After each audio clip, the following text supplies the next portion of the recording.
ఓం నమ శివాయ. ఓం నమో నారాయణాయ. శ్రీమాత్రే నమః. మాస్టర్ జ్యోతిషానికి స్వాగతం. మరిన్ని విలువైన వీడియోల కోసం నా ఛానల్ సబ్స్క్రైబ్ చేయండి, లైక్ చేయండి, షేర్ చేయండి. ఈరోజు చెప్పబోయే అంశం అదృష్టవంతులు అవ్వాలంటే. మొదటి భాగం. ఒక మనిషి అదృష్టాన్ని నమ్ముతాడా నమ్మడా అనే అంశాలని ఒక్కొక్కరి విషయంలో ఒక్కోలా ఉంటుంది. కొంతమంది నమ్ముతారు, కొంతమంది నమ్మరు.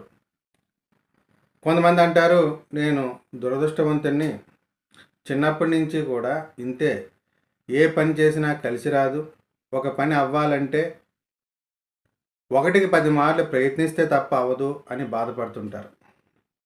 కొంతమంది నాకేం తిరగలేదు, ఏదైనా సాధించేస్తాను అని అంటుంటారు. కానీ వాస్తవానికి వస్తే అదృష్ట దురదృష్టాలు అనేవి ఖచ్చితంగా ఉంటాయి. సమాన సామర్థ్యంతో పనిచేసినప్పటికీ కూడా కొంతమందికి విశేషంగా కలిసి వస్తుంది, పనులు అవుతాయి. కొంతమందికి కనీసం ఒక్క వెంట్రుక వాసంత కూడా ముందుకు పని వెళ్ళదు లేదా కలిసి రాదు. దీనికి కారణం జాతక కుండల్లో గ్రహస్థితి, పుట్టిన సమయాన్ని అనుసరించి ప్రారబ్ధ కర్మను బట్టి ఏర్పడిన జాతకం. అయితే మొట్టమొదటిగా మీకు వివరణ ఇవ్వాల్సిన అంశం ఏంటంటే, అదృష్టం అంటే ఏమిటి? లక్షల కోట్లు, వేల కోట్లు సంపాదించి అది ఎక్కడ దాయాలో అర్థం కాక మనశ్శాంతి లేకపోవటమా? లేకపోతే తినడానికి, నిద్రపోవడానికి, మనల్ని అభిమానించే వారిని కనీసం పలకరించడానికి కూడా సమయం లేనంత బిజీగా ఉండటమా? ఏది అదృష్టం అనేది తెలుసుకోవాలి. వాస్తవానికి అదృష్టం అంటే తిండికి, బట్టకి, వసతికి లోటు లేకుండా ఉండటం, ఆరోగ్యంగా ఉండటం, పరిపూర్ణంగా మనశ్శాంతిగా ఉండటం, మనల్ని అభిమానించే వాళ్ళు, మనస్ఫూర్తిగా అభిమానించే వాళ్ళు అనేవారిని కొంతమందినైనా సంపాదించుకోవడమే నిజమైన అదృష్టం. అంతేగాని కేవలం డబ్బు సంపాదనలోనే అదృష్టం ఉంది అనుకోవడం అమాయకత్వం, అవివేకం. డబ్బు ఖచ్చితంగా కావాలి, మనకు కావాల్సిన అవసరాలను తీర్చి కొంత మిగులు కూడా ఉండేటట్టుగా డబ్బు ఉండాలి తప్ప, ఈ డబ్బు ఎలా దాయాలో అర్థం కానంత సంపాదించే డబ్బు కాదు, దానివల్ల ఉపయోగం లేదు. అదేవిధంగా ఒక్క డబ్బు ఉంటే సరిపోదు, ఆరోగ్యం ఉండాలి, మనశ్శాంతి ఉండాలి, అభిమానించే వాళ్ళు ఉండాలి, నరఘోష శత్రుపీడలు లేకుండా ఉండాలి. అప్పుడే ఆ మనిషి ప్రశాంతంగా ఉంటాడు. అయితే బ్రహ్మరాత, కర్మ సిద్ధాంతం వీటి గురించి వాదోపవాదాలు ఉంటాయి. కర్మ సిద్ధాంతం ప్రకారము చెడు కర్మలకి ఫలితాలు అనుభవించాలి. అయితే ఆ ఫలితాలు అనుభవించే విధానంలో మార్పులు తీసుకురావడం ద్వారా ఆ యొక్క శిక్షల నుంచి లేదా ఇబ్బందుల నుంచి తొలగించుకోవడమో తగ్గించుకోవడమో చేయొచ్చు. కొన్ని కర్మల్ని పూర్తిగా నిర్మూలించలేం, కానీ వాటి తీవ్రతను తగ్గించడం ద్వారా ఆ సమస్యల నుంచి బయటపడే అవకాశం ఉంటుంది. కాబట్టి ఒక వస్తువు పాడైతే దాన్ని రిపేర్ చేసుకుని మరలా మనం ఎలా ఉపయోగించుకుంటామో, మన రాతలో దోషాలు, ఇబ్బందులు వాటిని రిపేర్ చేసుకోవడం ద్వారా, కర్మకు పరిహారాలు తీసుకోవడం ద్వారా జీవితాన్ని, జాతకాన్ని అభివృద్ధి చేసుకోవచ్చు.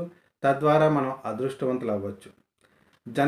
జన్మకుండల్లో పుట్టిన సమయాన్ని అనుసరించి లగ్న కుండల్లో 12 రాసులు ఉంటాయి. లగ్నాన్ని అనుసరించైనా సహజంగానైనా 12 రాసులు ఉంటాయి. ఈ 12 రాసులు ఒక వ్యక్తి యొక్క జీవితానికి సంబంధించిన అన్ని అంశాలని తెలియజేస్తాయి లేదా శాసిస్తాయి. ఈ 12 రాశుల పైన 9 గ్రహాల యొక్క ప్రభావం, ఏ గ్రహం ఎక్కడుంది, ఏ నక్షత్రంలో ఉంది, ఎవరితో కలిసి ఉంది, ఎవరిని చూస్తుంది, కేంద్రమా కోణమా, అగ్నితత్వ రాశ, జలతత్వ రాశ, ఉభయతత్వాలు కలిగి ఉన్న రాశ, ఇలాగా అనేక అంశాలని పరిశీలించాలి జన్మకుండల్లో. అలాగే గోచారాన్ని పరిశీలించాలి. గోచారంలో ప్రధానంగా రాహుకేతువుల్ని, శని గురువుల్ని పరిశీలించాలి. అలాగే దశ, అంతర్దశ, విదశ, సూక్ష్మదశ, ప్రాణదశ. ఒక మనిషి పైన ప్రతిరోజు 5 గ్రహాల ప్రభావం బలంగా ఉంటుంది.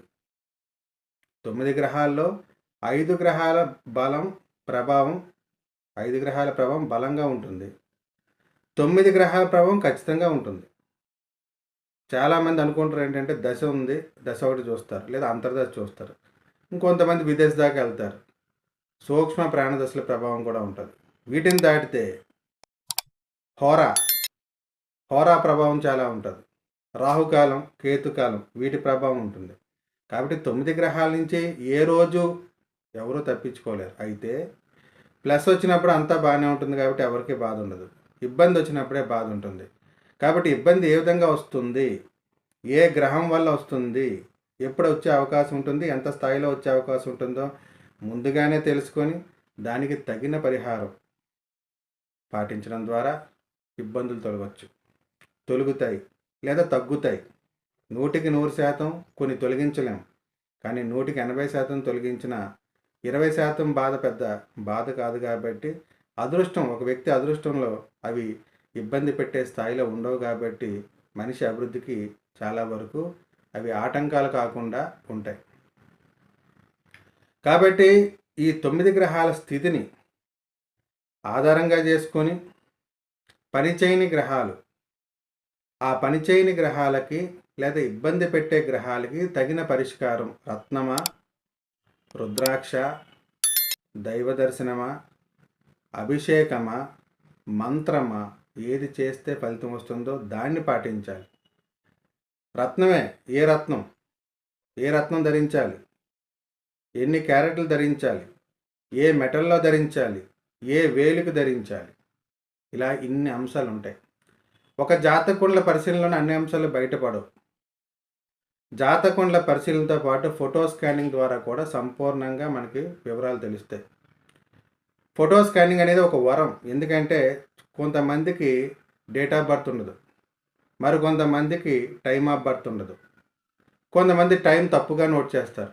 ఇటువంటి పరిస్థితుల్లో ఫోటో స్కానింగ్లో వాస్తవ స్థితి తెలుస్తుంది. ప్లగ్లో టెస్టర్ పెట్టి కరెంటు వస్తుందో లేదో ఎలా టెస్ట్ చేస్తామో ఫోటో స్కానింగ్లో ఏ గ్రహం పనిచేస్తుంది, ఎంత స్థాయిలో పనిచేస్తుంది, ఎంత స్థాయిలో ఇబ్బంది ఉందో క్లియర్గా తెలుస్తుంది. కాబట్టి దానికి తగినట్టుగా పరిహారాలు ఇవ్వటం ద్వారా ఖచ్చితంగా ఆ వ్యక్తికి అదృష్టం అనేది సిద్ధిస్తుంది. కాబట్టి జన్మకుండలి పరిశీలన డీప్గా, ఫోటో స్కానింగ్ పర్ఫెక్ట్గా చేసి దానికి తగిన పరిహారాలు తీసుకోవడం ద్వారా మన జీవితాన్ని అదృష్టమయం చేసుకోవచ్చు. శుభం.